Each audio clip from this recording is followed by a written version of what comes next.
घने जंगल में उस दिन सूरज आग उगल रहा था। लू के गर्म थपेड़े चल रहे थे और दूर दूर तक एक भी बादल नजर नहीं आता था। कोमल चिड़िया एक ऊंचे पेड़ की डाल पर अपने घोंसले में बैठी थी, जबकि उसके दोनों नन्हे बच्चे मीना और बबलू गर्मी से बेहाल होकर हाँफ रहे थे। घोंसले की सूखी तिनके धूप से इतनी तप गई थी कि छूने पर भी जलन होती थी।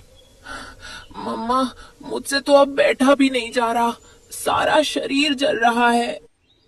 मम्मा, प्यास से गला सूख रहा है और ये घोंसला भी अब गर्म तवे जैसा हो गया है। कोमल चिड़िया की भी चोंच प्यास से सूख रही थी, पर बच्चों को देखकर उसका दिल और भी बेचैन हो उठा।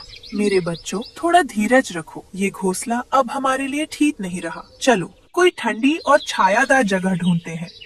तीनों ने पंख फैलाए और जंगल के ऊपर से उड़ते हुए किसी राहत की तलाश में निकल पड़े। उड़ते उड़ते तीनों एक सूखी नदी के किनारे पहुँचे, जहाँ एक पुरानी सुनसान झोंपड़ी खड़ी थी। झोंपड़ी के पास कूड़े के ढेर में उन्हें एक टूटा फूटा पुराना कूलर पड़ा हुआ दिखा, जिसमें सूखी घास अब भी लगी हुई थी। मम्मा देखो, ये कैसी अजीब सी चीज है। इसके अंदर घास भी लगी है। पर मम्मा, ये तो टूटा हुआ और बेकार पड़ा है, इससे क्या फायदा? रुको बच्चों, इंसान गर्मी में ऐसी चीजों में पानी डालकर घर ठंडा रखते हैं। शायद ये हमारे बहुत काम आ सकती है। तो फिर मम्मा, हम इसे किसी छायादार पेड़ के नीचे क्यों न ले चले? कोमल चिड़िया ने अपनी चोंच और पंजों से उस हल्के कूलर को धीरे धीरे घसीटा और बच्चों की मदद से उसे पास के घने बरगद के पेड़ की छांव तले ले आई। बेटा मीना, अब इसमें पानी चाहिए। पास के तालाब से पानी ले आओ। मीना और बबलू पानी भर भर कर लाए और कोमल चिड़िया ने वो पानी धीरे धीरे खस की घास पर उंडेल दिया। और तभी कोई अद्भुत चमत्कार हुआ। जैसे ही पानी की बूंदें घास में समाई, कूलर हल्की हल्की गुनगुनाहट के साथ चमकने लगा और तेजी से बड़ा होने लगा। मम्मा देखो, ये तो बढ़ता ही जा रहा है। पल भर में वो छोटा सा कूलर एक विशाल सुंदर घर बन गया, जिसकी दीवारों से हरी भरी खस की घास लिपटी थी और अंदर से ठंडी फुहारदार हवा रुई के फाहों जैसी बह रही थी। मम्मा, कितनी ठंडी हवा है। ऐसा लग रहा है जैसे बारिश के बादलों में बैठे हों। मेरे बच्चों, शायद प्रकृति हमारी हिम्मत और सूझबूझ का इनाम देना चाहती थी। आज से यही हमारा घर है। तीनों ने उस दोपहर पहली बार चैन की सांस ली और ठंडी हवा में सुकून से बैठे रहे। कुछ ही दिनों में जादुई कूलर घर की खबर पूरे जंगल में फैल गई। मिट्ठू तोता, बंटी कबूतर और बुलबुल कोमल चिड़िया से मिलने आए और घर देखकर खूब खुश हुए। वाह कोमल बहन, कितनी ठंडी ठंडी हवा आ रही है। इस चिलचिलाती गर्मी में तो ये किसी वरदान से कम नहीं।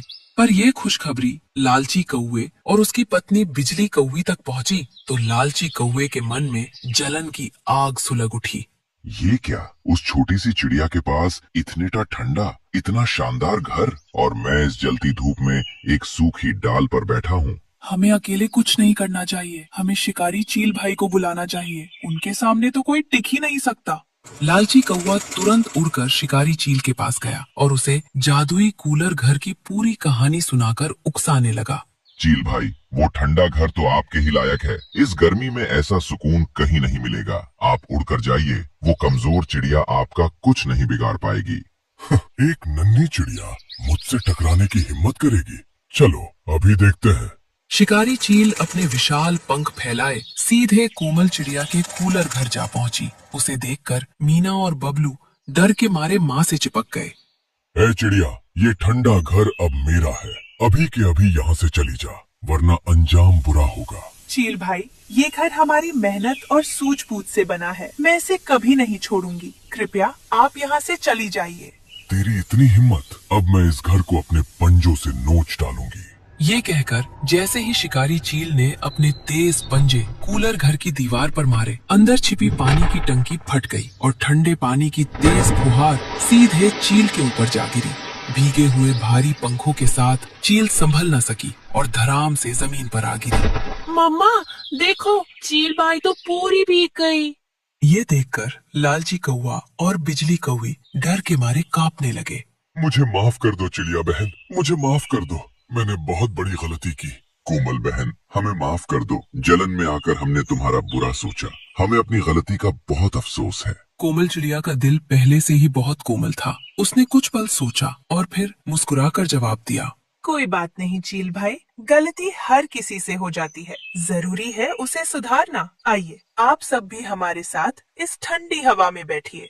कोमल चिड़िया ने अपने कूलर, घर की ठंडी छांव और ठंडा पानी, शिकारी चील, लालची कौवे और बिजली कौवी के साथ साथ मिट्ठू तोता, बंटी कबूतर और बुलबुल को भी दिल खोल कर बांटा। सब मिलकर उस चिलचिलाती दोपहर में हंसी खुशी ठंडी हवा का आनंद लेने लगे। जंगल में एक बार फिर प्यार और अपनापन लौट आया।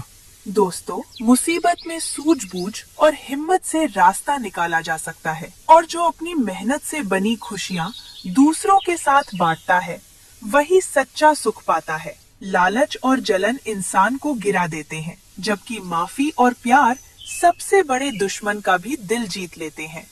तो दोस्तों, क्या आपको लगता है कि लालची कौवा और शिकारी चील अब सच में बदल जाएंगे या फिर कोई नई शरारत लेकर आएंगे? जानने के लिए बने रहिए हमारे अगले वीडियो में।